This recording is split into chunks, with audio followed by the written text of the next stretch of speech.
Le président. Bonjour. Bonjour à vous, Monsieur Mangou. Le moment est venu de donner la parole aux équipes de la défense. Donc les deux équipes de défense des accusés qui vont vous poser des questions et je vais donner la parole à Maître Altit. Nous avons pris bonne note du courriel de ce matin, Maître.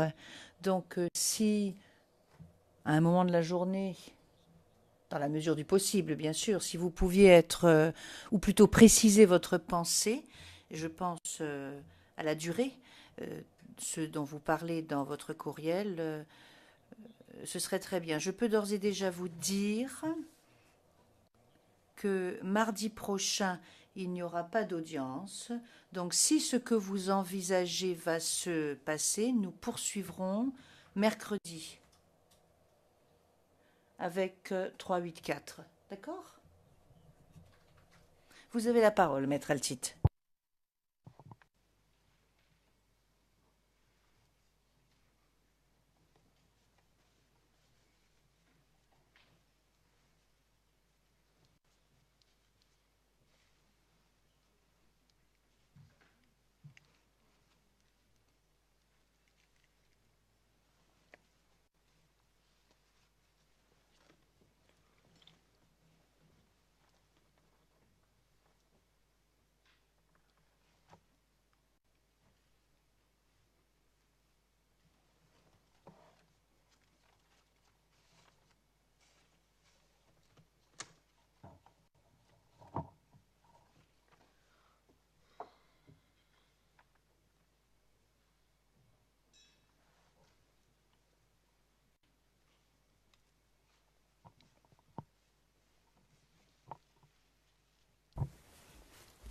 Bonjour, Monsieur Mangou.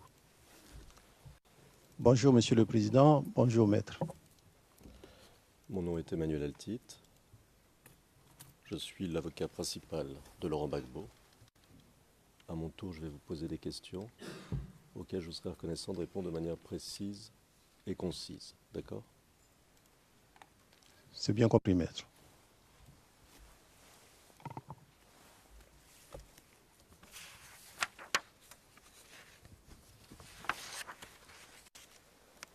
Alors nous commençons. Vous nous avez dit, lors de votre témoignage en réponse aux représentants du bureau du procureur, et c'est page 51 des transcrits du 28 septembre dernier, avoir été informé par les forces impartiales des incidents allégués du 3 mars 2011. Vous vous souvenez de ça? C'est bien ça. Alors, je vais vous citer d'ailleurs. C'est page 51, transcrit real time du 28 septembre 2017 en français. Et vous dites, en réponse à une question du représentant du bureau du procureur, alors, je cite, alors j'ai été informé par deux personnes. La première personne, toujours par les forces impartiales. La deuxième personne, par le ministre qui m'a apporté l'information. Donc il m'a appelé pour me demander si nos éléments avaient effectué des tirs sur les femmes. La première chose que j'ai faite, c'est d'appeler des taux pour m'informer. Est-ce qu'il a été informé de ce qu'une... Alors, ici, c'est pas très clair. Je suppose que c'est de ce qu'une personne ou de ce qu'il se passait à Abobo. Et il m'a dit non. Fin de citation. Première question. Qu'est-ce que vous entendez par force impartiale? Merci. En fait, celui qui m'a informé, c'est le général Palassé, qui m'a informé de ce qu'un incident se serait produit à Bobo. Donc, le général Palassé lui-même est le commandant des forces Licorne, mais puisqu'il travaille avec les forces impartiales, pour nous, ce sont les forces impartiales.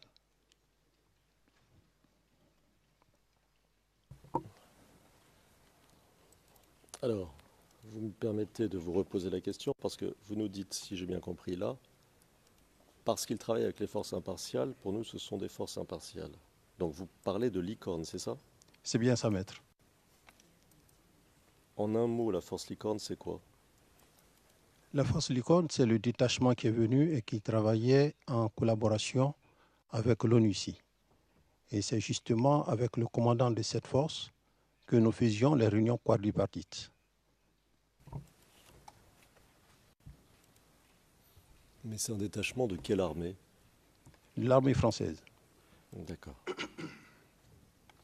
Et le général Palacet commande ce détachement de l'armée française qui s'appelle Licorne, c'est ce que vous nous dites?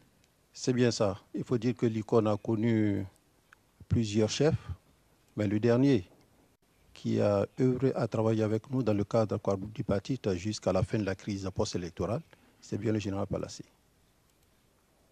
D'accord. Il a commandé de camp à camp, si vous savez? Alors ça va être difficile. Généralement, ils font 2 ans. Généralement 2 ans. Je ne saurais pas vous dire quand est-ce qu'il a commencé, mais je crois qu'il doit avoir terminé les 2 ans. D'accord. Est-ce que vous savez ce qu'il est devenu, le général Palacet? Alors, le général Palacet est rentré en France. Je n'ai pas eu vent de son affectation, mais je sais qu'il est rentré en France. D'accord. Pendant la crise, où était-elle basée, cette force Licorne? Pendant la crise, donc, la force Licorne était basée à Port-Bouët, au 43e. Est-ce qu'il y avait d'autres bases de l'armée française en Côte d'Ivoire à ce moment-là? Non, il n'y avait pas d'autre base, c'est la seule base. D'accord. Alors, vous avez été informé par le général Palacet, vous nous dites, à quelle heure à peu près, ou à quel moment de la journée à peu près, avez-vous été informé par lui? Alors, j'ai été informé par le général Palacet, je crois, le soir, puisque quand l'événement s'est produit, nous avons eu le temps de regarder à la télévision ce qui s'est passé. Et c'est à l'issue que j'ai instruit le lendemain le porte-parole à l'effet de faire un communiqué.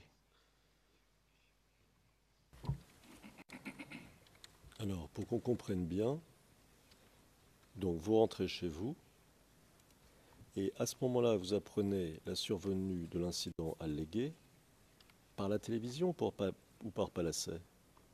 Non, ça ne s'est pas passé comme ça. Donc, dès que l'incident est survenu, le général Palacet m'a informé, mais je n'avais pas vu encore les images. Et c'est quand je suis rentré au journal de 20 heures que j'ai vu les images. Ça nous permet de mieux préciser ma question. À quel moment de la journée avez-vous été informé par Palacet? Est-ce que vous nous dites, si je comprends bien, c'est plutôt en fin d'après-midi? Est-ce que c'est correct de dire ça? C'est bien ça, en fin d'après-midi. D'accord. Alors ensuite, vous regardez la télévision, c'est ça? C'est bien ça. Non, mais avant, j'avais été informé par le ministre. Le ministre lui-même a été informé par des journalistes. Et quand il m'a appelé au téléphone pour me poser la question de savoir si j'étais informé de ce que des femmes auraient été tuées à Bobo, je lui ai dit non. J'ai fait mener une enquête interne pour voir si effectivement nos hommes étaient impliqués. À l'issue de cette enquête, je me suis déplacé, je suis allé voir le ministre pour lui faire le compte-rendu. Et c'est à l'issue de ce compte-rendu qu'il m'a demandé de faire un communiqué pour démentir l'implication des FDS. D'accord. Donc le ministre vous appelle après que vous ayez reçu l'appel du général Palacet, c'est ça? C'est bien ça. D'accord. Et ce groupe de journalistes dont vous nous dites qu'il aurait informé le ministre, est-ce que vous en savez quelque chose? Est-ce que vous connaissez certains de ces journalistes ou est-ce que... Qu'est-ce que vous pouvez nous en dire? Alors là-dessus, maître, je ne saurais vous dire quelque chose puisque c'est le ministre lui-même qui m'a informé de ce qu'il a été informé par les journalistes. Voilà, sans trop de précision. D'accord. Lorsque Palacet vous appelle, est-ce qu'il vous donne des précisions? Est-ce qu'il vous donne, par exemple, le nom de personnes euh, qui seraient mortes ou qui seraient blessées, ou le lieu? Est-ce qu'il vous donne des précisions factuelles sur ce qui se serait passé? Non, malheureusement, il ne l'a pas fait. Il a tout simplement dit que des chars des forces de défense et de sécurité auraient tué des femmes. Voilà. C'est ce qu'il a dit. D'accord.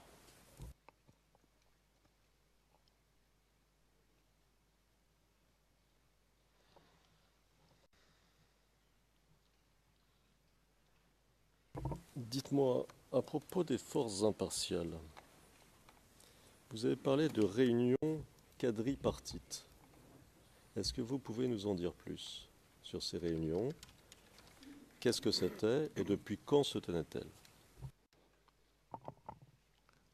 Alors, il faut noter qu'avec l'accord de Ouagadougou qui a été signé le 4 mars 2007, nous avons commencé à travailler dans le cadre du centre de commandement intégré basé à Yamoussoukro.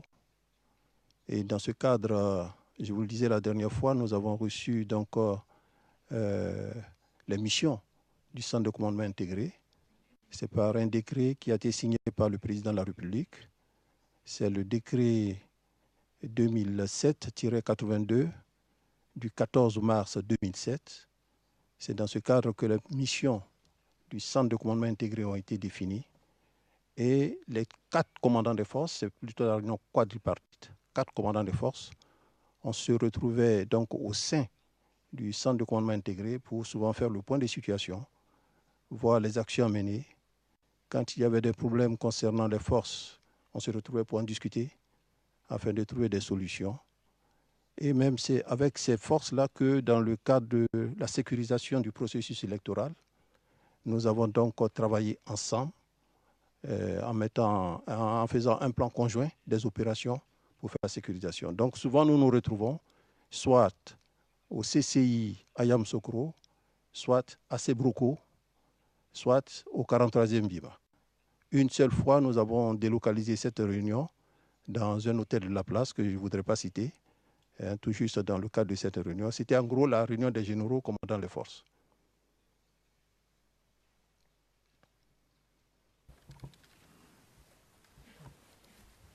Pour que l'on comprenne bien, donc ces généraux, ce sont les 4 généraux, le commandant de la force Licorne, ici à la fin du procès, enfin, pendant la crise en tout cas, Palacet, le commandant des forces ONU, le commandant, enfin le chef d'état-major des forces républicaines de Côte d'Ivoire et le chef d'état-major de l'ex-armée rebelle, c'est ça?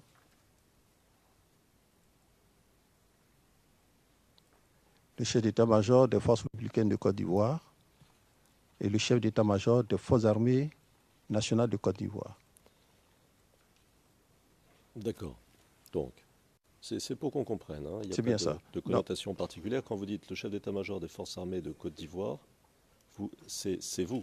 C'est bien moi. Donc je reprends maître si vous voulez. Oui. Donc il y a le commandant des forces Licorne, le commandant de l'ONU ici, le général Bakayoko, commandant les forces républicaines de Côte d'Ivoire, le général Magou, commandant les forces armées nationales de Côte d'Ivoire. D'accord. Et quand vous dites les forces républicaines de Côte d'Ivoire, ce sont les anciens rebelles, c'est bien ça? Non, je n'utiliserai pas cette... oui, les anciens rebelles, voilà, qui ont fait leur mue et qui sont devenus forces républicaines de Côte d'Ivoire. Alors on peut peut-être le dire autrement, si vous préférez, ceux qui sont basés au nord de la Côte d'Ivoire, c'est ça? C'est bien ça, maître. D'accord.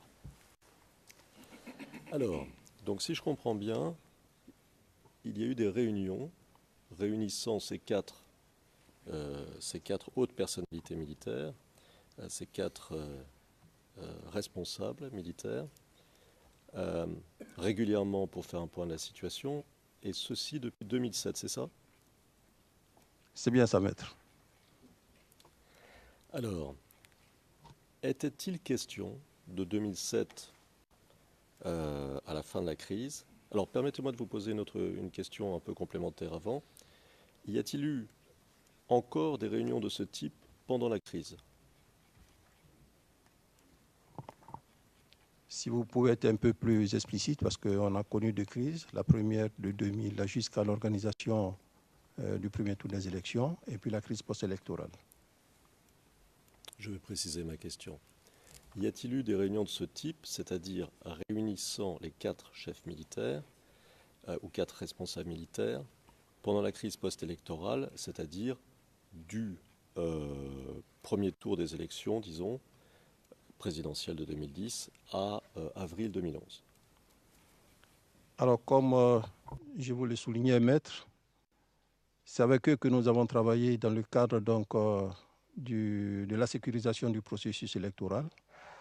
Lorsque nous avons fait donc, le message pour la sécurisation du processus, nous nous sommes retrouvés à l'issue des résultats du premier tour pour faire un point de situation de ce qui s'est passé pendant le vote.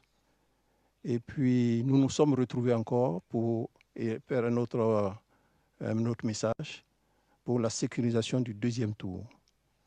Après donc les résultats du deuxième tour, nous nous sommes retrouvés, là c'était dans un hôtel de la place, pour faire le point et voir ce qu'il y a lieu de faire.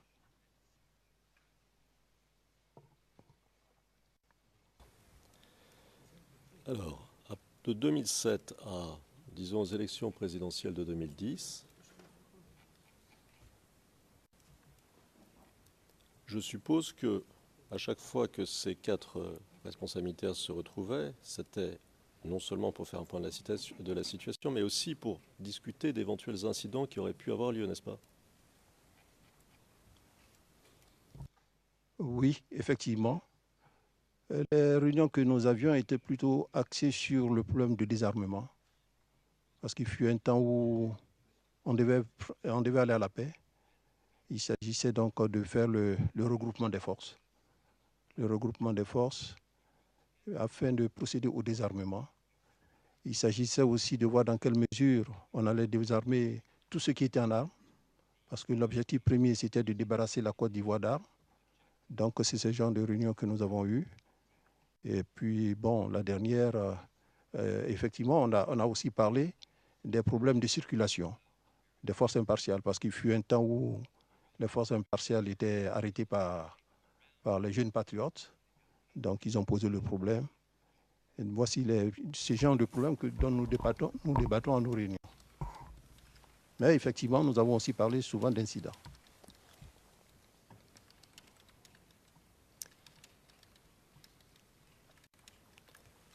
Alors, est-ce que vous parliez des incidents qui avaient lieu dans le nord de la Côte d'Ivoire ou uniquement des incidents qui avaient lieu dans le sud, ou les deux?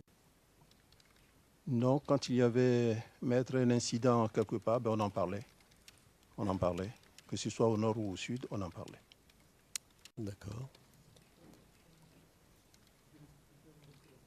Alors, vous avez mentionné à l'instant le désarmement de tous ceux qui avaient des armes. Est-ce que vous englobez dans cela l'armée du Nord, l'armée ex-rebelle, ou quelle que soit la manière dont on la qualifie, mais l'armée qui était au Nord? Est-ce qu'ils devaient être eux aussi désarmés? Alors, il faut noter qu'on a eu plusieurs accords. On a eu plusieurs accords. Quand le président de la République et le premier ministre Soro avaient lancé l'opération de regroupement des forces, nous avons fait notre regroupement. Il faut dire qu'en ce moment, nous œuvrions dans le cadre de la médiation sud-africaine. L'accord disait que, effectivement, les ex-FAFEN devaient être désarmés et que nous, éléments des forces de défense et de sécurité, notre désarmement s'apparentait au retour en caserne, au dépôt des armes sur les râteliers. Ça, c'était ce qui était prescrit dans le cadre de l'accord Mbeki dont nous avons parlé, disons, en 2005. Lorsque l'accord de Ouaga a été signé le 4 mars 2007, il n'a plus été question du désarmement des forces républicaines de Côte d'Ivoire, parce que l'accord avait consacré 2 armées à la Côte d'Ivoire, une armée au nord, une armée au sud, Et nous devions, nous, deux chefs d'état-major des armées, nous retrouver au sein du centre de commandement intégré pour co-gérer toutes les activités militaires. Donc, il n'a plus été question du désarmement, bien que nous ayons fait à Boaké la cérémonie de la flamme avec, bien sûr, les armes qui ont été mises au bûcher. Très bien.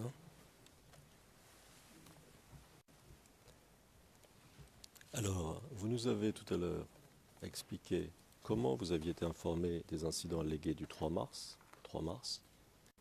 Je voudrais maintenant vous poser des questions sur les incidents allégués du 17 mars. Alors, vous avez dit, et c'est dans les transcrits real-time du 28 septembre 2017, en français à la page 60, ligne 23.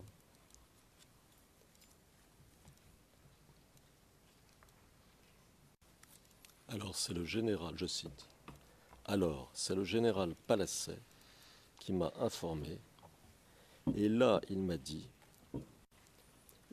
qu'il y avait, je crois, 3 morts, 3 personnes qui seraient mortes. Fin de citation. Alors, première question, quand vous a-t-il informé?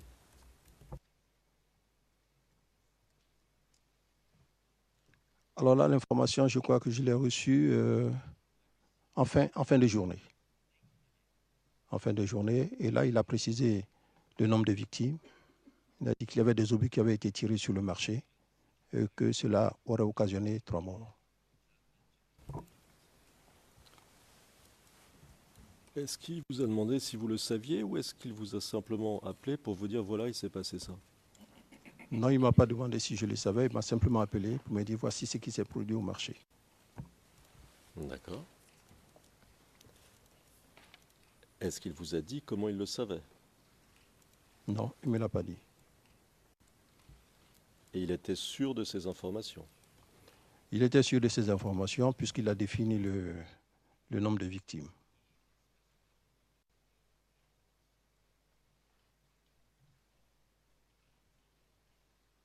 D'accord. Alors, vous nous avez parlé du ministre de la Défense.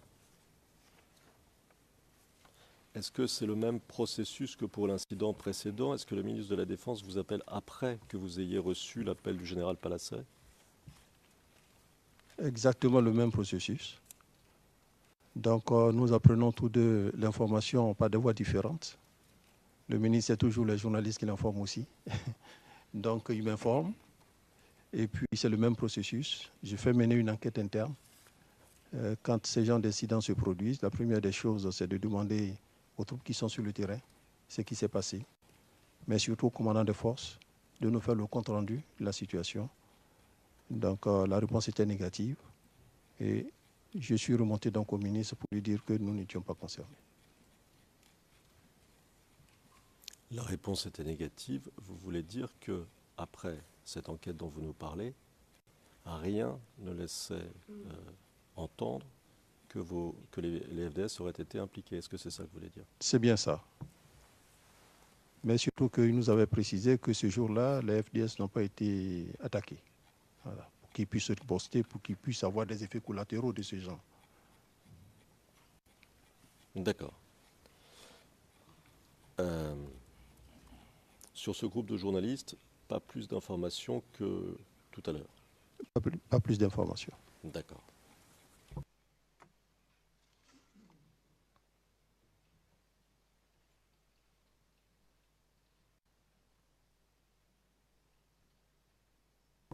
Alors on va passer à un point un peu différent.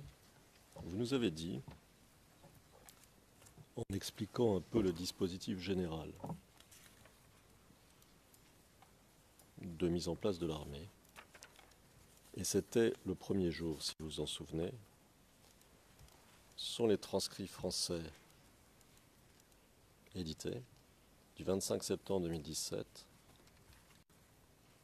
page 12,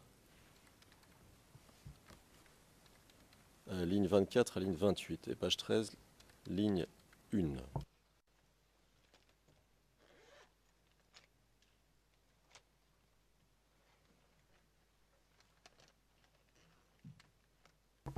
Alors vous dites, en réponse à une question du représentant de l'accusation, et je cite.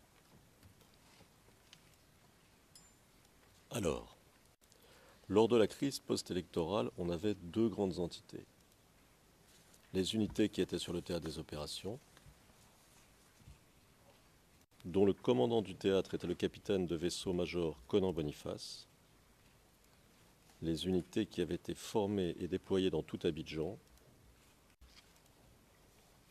y compris à Abobo pour la sécurisation de la ville d'Abidjan et pour l'intervention au niveau d'Abobo, qui, elle, était placée sous l'entière responsabilité du général de brigade Deto Leto Firmin. Fin de citation.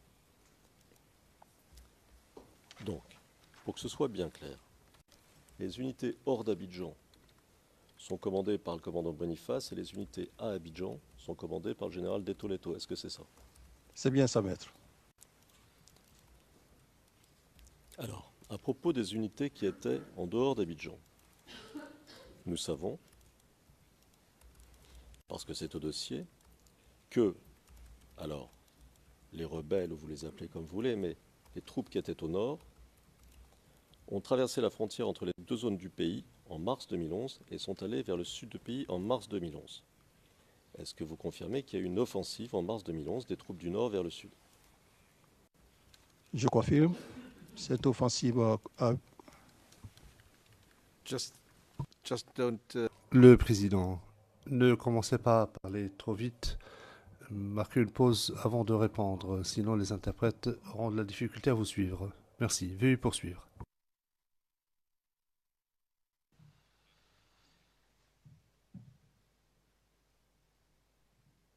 Allez-y, monsieur, si vous voulez répondre. Oui, je confirme. D'accord. Quel était l'objectif de ces troupes? Et on parle d'objectif militaire ici.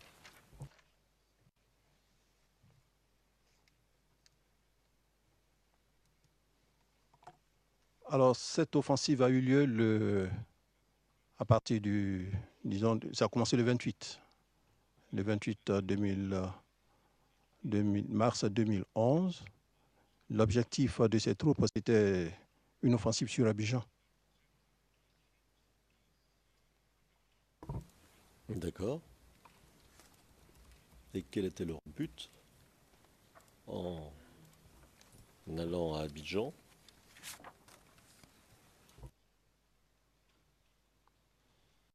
Donc, suite au refus du président Laurent Gbagbo de reconnaître sa défaite, effectivement, ces unités sont descendues à Abidjan.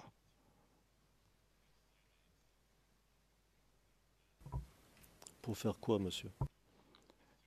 Ben, là, je ne saurais vous dire. Hein. Je sais qu'il y a eu une offensive, et qu'à la fin de cette offensive, elles ont réussi à capturer le président. Donc, à l'issue des combats qui ont été menés dans Abidjan, à l'issue, elles ont réussi à capturer le président.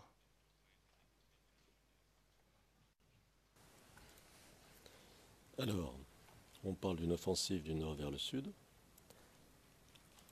Quelles routes ont emprunté les troupes rebelles? Je peux vous poser ma question un peu différemment. Est-ce qu'il y avait plusieurs axes d'attaque? Oui, je confirme qu'il y avait plusieurs axes d'attaque. Déjà, il y avait les premiers combats. Une offensive suivie de premiers combats le 28. Le premier qui a décroché du côté des forces de défense et de sécurité, ça a été l'élément qui était à Diokoué, qui a combattu jusqu'à 1h du matin et qui n'avait plus de munitions. Donc, qui a rendu compte qu'il n'avait pas de munitions, qu'il ne pouvait plus tenir tellement la pression ennemie était forte. Et je lui ai demandé de passer par Guiglo, de récupérer les hommes de Guiglo, passer par Taï et se faire recueillir par Allah, qui était dans le sud-ouest à San Pedro. Donc, c'est ce qui a été fait. Ensuite, le deuxième à décrocher chez nous, ça a été celui qui est plus à l'est, Hervé Kakou, qui était à Laoudiba, la position la plus avancée, donc qui a décroché en direction de Bondoukou pour ensuite rallier à Bangourou. Il restait donc sur le théâtre le commandant du groupement Centre-Ouest dans la région de Daloa et le Com-Théâtre lui-même qui était à Yamsokro. C'était le même problème de munitions, mais qu'en plus de cela, il y avait une démotivation de nos hommes. Donc, eux aussi, ils ont regroupé. Alors, les offensives maintenant des forces républicaines de Côte d'Ivoire, il y a eu une offensive plus à l'ouest, à partir de Mans, en direction de Diokwe, une offensive sur l'axe central, Boaké-Tiébissou, une offensive à l'est, à partir de, puisque les derniers éléments étaient à Tabou, non, je n'ai pas le nom, un peu plus au nord par rapport à Laoudiba. Donc, ils ont fait une offensive sur Bondoukou. Donc, disons en gros qu'il y avait 3 axes d'effort. Un axe ouest, un axe central et puis un axe est.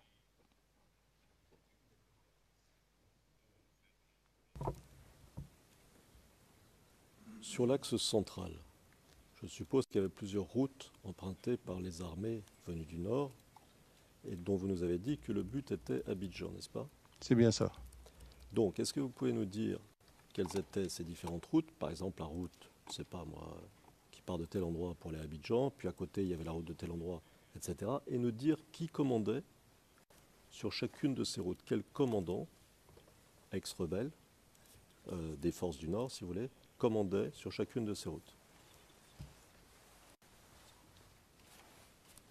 Alors, l'axe de l'ouest, ça doit être le commandant Loceni, l'axe de l'ouest. L'axe central, je ne serai pas précis. Je crois qu'il a dû avoir 2 éléments sur l'axe central, Ouattao peut-être, et puis Shérif Ousmane. Sur l'axe est, c'est Mouro, voilà, qui est descendu. D'accord. Est-ce que ces commandants étaient ce qu'on appelle des comzones? Oui, ces commandants, c'était des comzones. D'accord. Leurs troupes, est-ce qu'elles comprenaient des contingents de Dozo? Ça, je ne saurais vous le dire. Très bien. Leurs troupes, est-ce qu'elles comprenaient des personnes qui avaient été recrutées soit au Burkina, soit au Mali, soit en Guinée, bref, dans les pays frontaliers du nord de la Côte d'Ivoire? Je ne saurais vous le dire puisque je n'y étais pas. Je n'ai pas vu. Je sais que dans le cas de l'accord politique de Ouagadougou,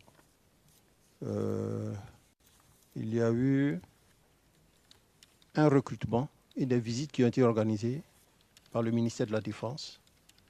Maintenant, si en dehors de ces éléments, ils ont pris des effectifs complémentaires, je ne saurais pas vous le dire. Voilà, je n'ai pas de preuves pour affirmer. D'accord. Vous n'y étiez pas, certes, mais vous étiez chef d'état-major, donc chef d'état-major reçoit des informations. Alors vous ne disposiez pas de ce type d'informations. Alors, ces genres d'informations, je les avais lors de la première crise. Mais concernant la deuxième crise, au moment de l'offensive, je n'étais plus chef d'état-major puisque je suis rentré à l'ambassade. Donc je ne peux pas savoir ce qui se passait.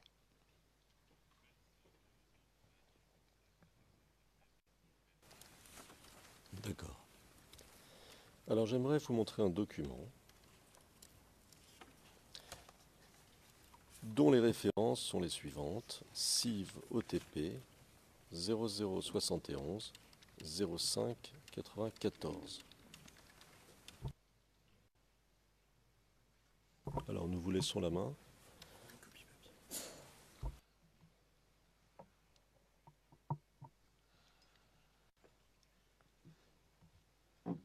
Alors Monsieur le Président, on me dit que c'est confidentiel, mais il nous semble qu'il n'y a pas de raison de ne pas le montrer publiquement. Et nous en avons ici une copie papier. pour le témoin, mais je laisse mon confrère parler sur le côté confidentiel, j'imagine. Merci, Monsieur le Président.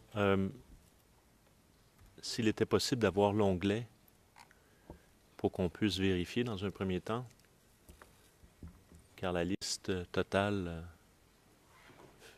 il y a beaucoup de documents.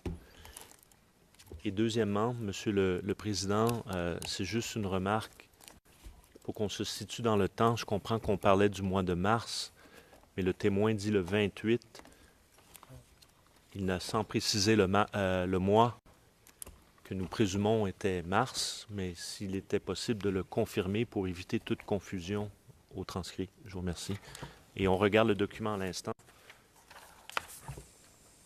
Alors sur la question de la Ça date, peut Monsieur le être, Président, je vais ça peut-être peut être poser la public. question au témoin et puis on pourra revenir sur le document. Monsieur le témoin, vous avez suivi l'échange. Est-ce que quand vous dites le 28, je n'étais plus... je ne sais plus exactement ce que vous avez dit, mais enfin, vous vous souvenez de ce que vous avez dit. Est-ce que c'était le 28 mars 2011? Est-ce que c'est, quand vous dites le 28, ça correspond au 28 mars 2011?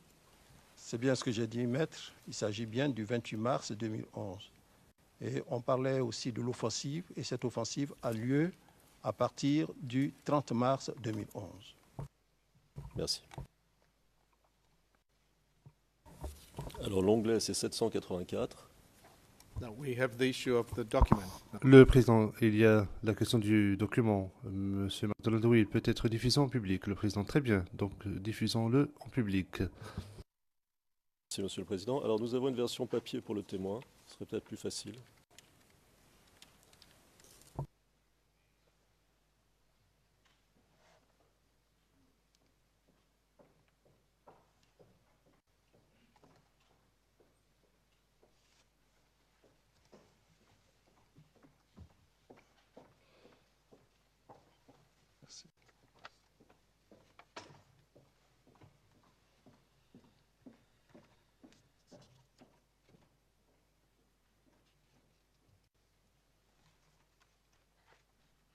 Alors monsieur, vous avez le document sous les yeux? Oui, maître. Alors, est-ce que vous avez déjà vu ce document? Oui, ce document a été signé par moi. D'accord, donc vous confirmez que la signature qui est à la deuxième page de ce document, c'est-à-dire la page 0595, en bas de la page est bien la vôtre? Yes. Le Président, oui, il a déjà dit que c'est lui qui l'avait signé. Très bien.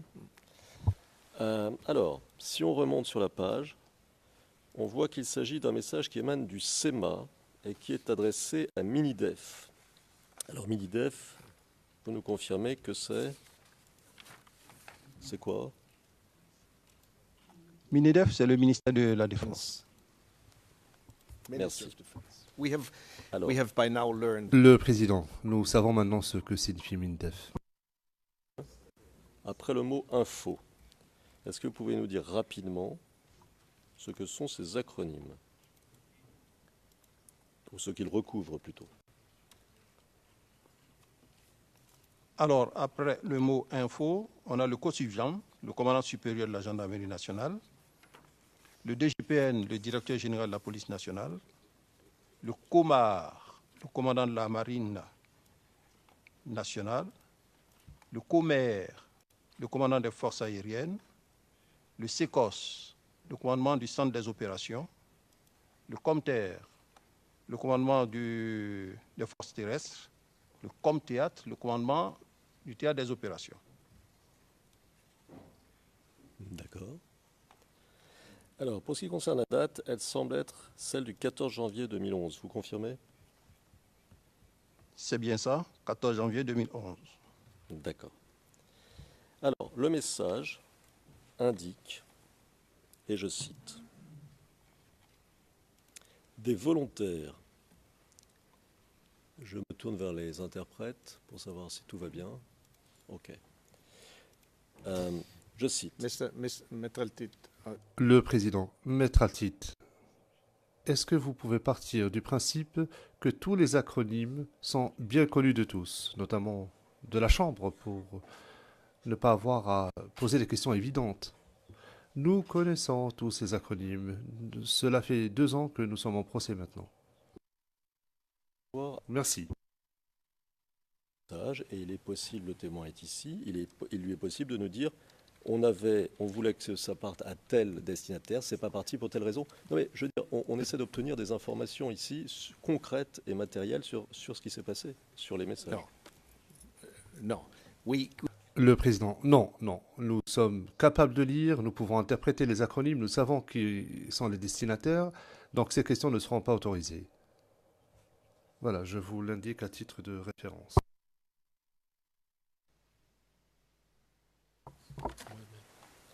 D'accord, très bien. Alors, je cite le passage, je reviens au passage que je citais. Alors, des volontaires issus des armées des républiques du Niger, du Nigeria, du Mali et du Burkina Faso se conditionneraient en zone centre-nord et ouest, alors entre parenthèses l'acronyme CNO, en vue de procéder à des actions déstabilisatrices dans nos zones. Fin de citation. Alors, ça c'est en janvier. Est-ce que vous pouvez nous en dire plus sur ces soldats qui sont manifestement, si l'on en croit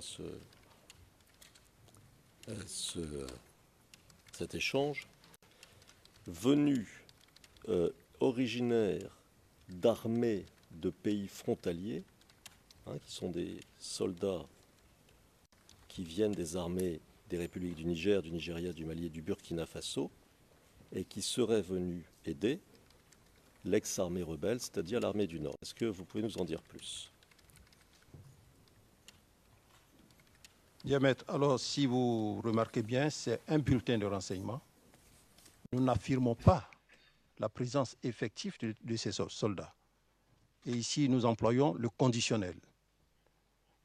Habituellement, quand nous recevons ces genres d'informations, nous préférons ne pas les garder à notre niveau et informer tous les grands commandements afin que chacun sache à quoi s'en tenir. Mais rien n'est affirmatif ici. C'est des informations que nous avons eues et que nous avons répercutées au niveau de nos hommes. Mais rien ne dit que ces éléments, effectivement, étaient là. Donc vous voyez bien que nous utilisons ici le conditionnel. Alors,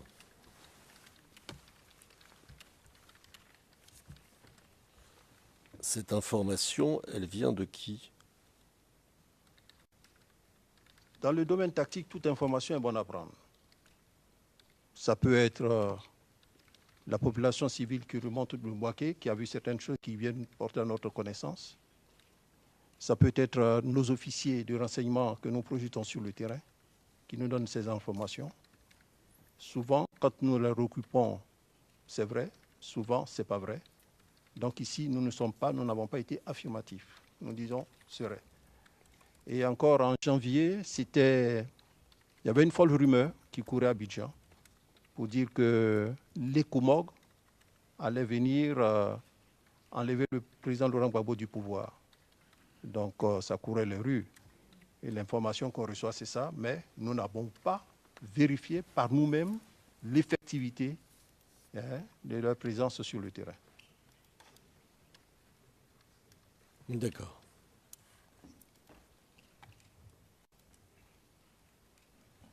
Alors il est dit un tout petit peu en dessous, et je cite, « Les engins de l'ONU leur serviraient de vecteurs de mobilité. » Fin de citation.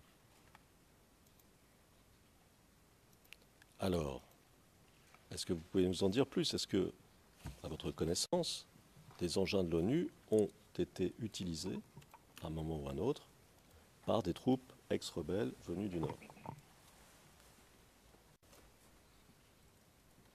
Alors, c'est souvent que soit l'ONU ici, soit l'ICON les transporte.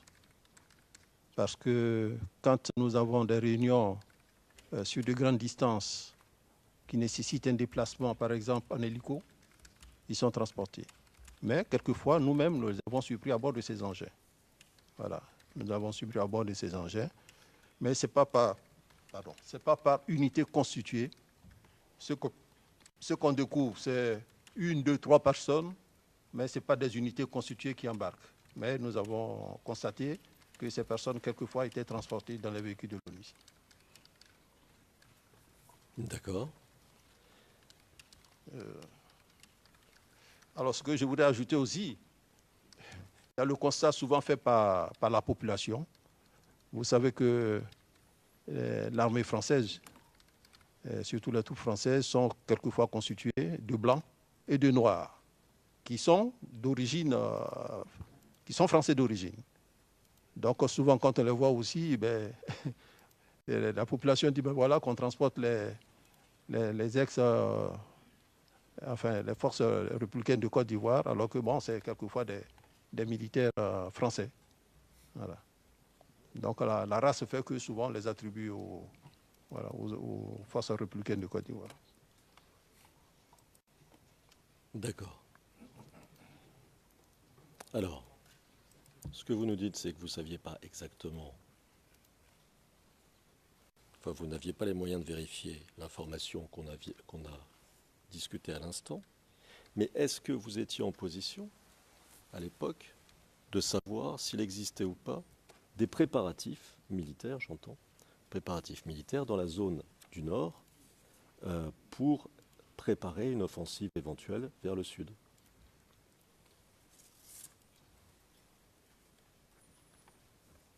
Oui, ce que je peux vous dire, c'est que chacun de son côté s'est préparé. Nous nous sommes préparés, ils s'y sont préparés aussi. Je peux vous dire qu'il y avait des préparatifs qui se faisaient. D'accord. Alors tout à l'heure, vous nous avez dit que l'offensive déclenchée par les troupes du Nord vers le Sud, le premier combat a eu lieu, et je n'ai pas très bien compris où. Vous nous avez donné le nom de l'officier qui s'est défendu, mais est-ce que vous pouvez nous dire le lieu précis? À Dieukwe. À Dieukwe. Donc, première attaque, première offensive armée des troupes du Nord, c'est sur Dieukwe, c'est ça? C'est bien ça. À Dieukwe, est-ce que les troupes du Nord ont été soutenues militairement par les forces françaises?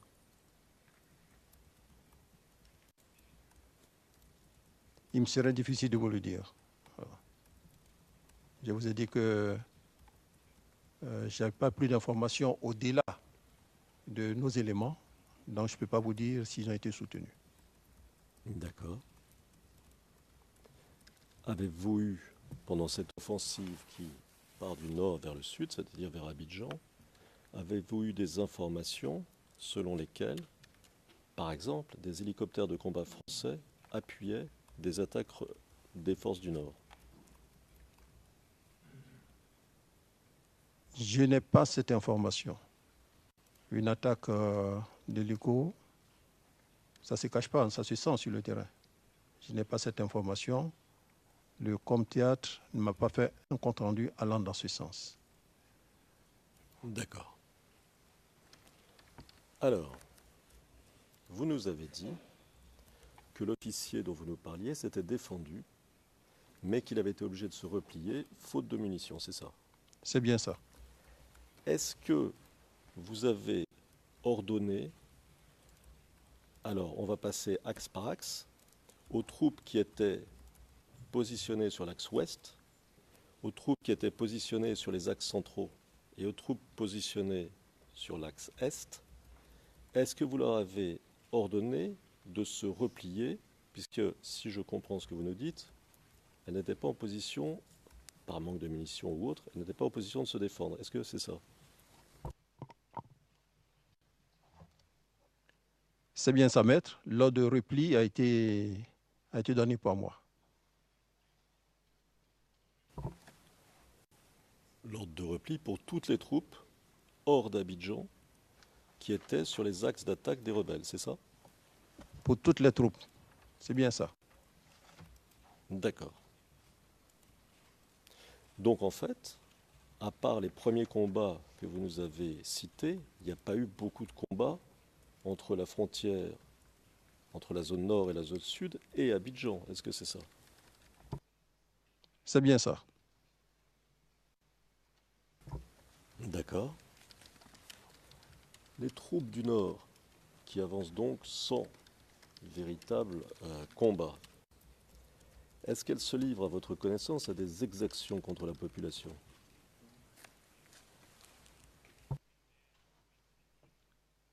Plus aucune unité n'était en place pour me donner ce genre d'informations.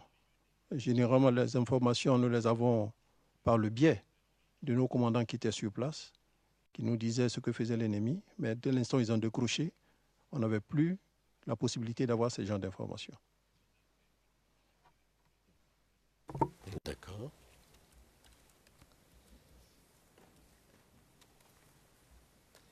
Est-ce que certains des officiers à qui vous aviez demandé, devant cette offensive des troupes du Nord, à qui vous aviez demandé de se replier, est-ce que certains ont objecté et ont dit si on se replie, on ne pourra plus protéger la population? Certains ont-ils désobéi?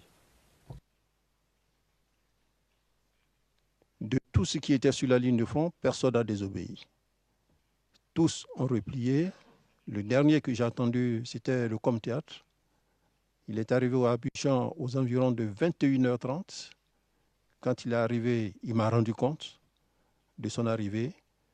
Et puisqu'à l'époque, nous communiquions au cellulaire, je lui ai envoyé un message codé. Je lui ai dit, Conan, rentre chez toi. Moi, je quitte la résidence. Et le président Laurent Gbagbo, qui avait été informé de ce que toutes les troupes repliaient, m'a appelé. Et je lui ai dit, Monsieur le Président, vous et moi, nous avons parlé de votre démission, vous n'avez rien fait, mais qu'en plus, nous n'avons reçu aucune munition. Le combat ne mérite pas la peine d'être mené. Et quand je lui ai dit ça, le président a fait bon, et je crois pendant ce temps, il a dû appeler Dobo. Et c'est Dobo qui m'a appelé pour me dire, non, mon général, ne partez pas, je vous envoie 50 hommes, appuyés de BM-21. Alors je lui ai dit, je n'ai pas d'instruction à recevoir de toi. Les BM-21, c'est-à-dire les orgues de Staline, je les avais sur la ligne. Ce sont des armes extrêmement dangereuses qui, positionnées, peuvent balancer des munitions jusqu'à 26 km, tuer tous ceux qui sont à la ronde. Je les avais sur la ligne de front, je ne les ai jamais utilisés. Donc je n'ai pas d'instruction et je suis parti. D'accord. Quand vous dites « j'ai quitté la résidence », vous parlez de votre propre résidence, je suppose. C'est bien ça, maître. D'accord.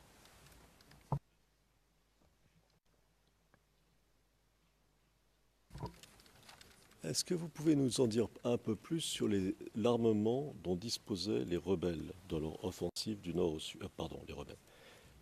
Ceux que vous appelez les troupes du nord dans leur offensive du nord au sud.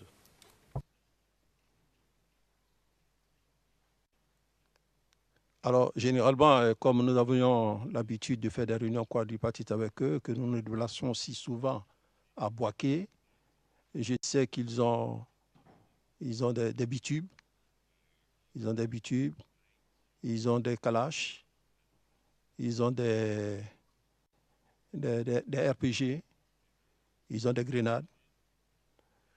Voilà, c'est ce genre d'armes qu'ils ont. Très bien. Est-ce qu'ils ont des mortiers? Oui, ils ont des mortiers.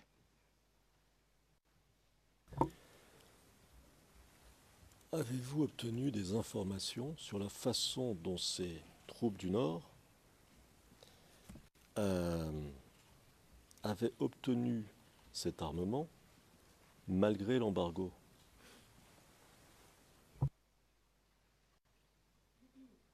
Non, maître, aucune information.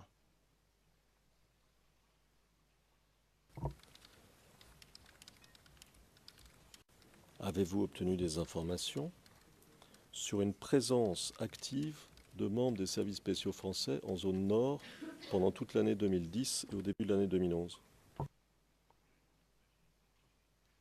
Oui, cette information, je l'ai. Je sais que dans les tout premiers combats que nous avons menés avec eux, il y avait des indices sur le terrain. Par exemple, les emballages de munitions, où c'est marqué dessus ambassade de France dans un pays que vous me permettez, je ne nommerai pas. Et puis, bon, c'était quelques indices qu'on récupérait. Je sais qu'ils avaient aussi du personnel français qui était avec eux.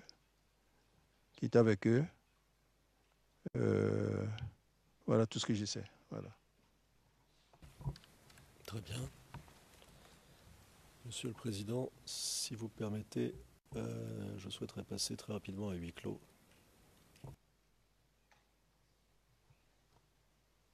Yes, let's Le Président, nous allons passer au huis clos partiel.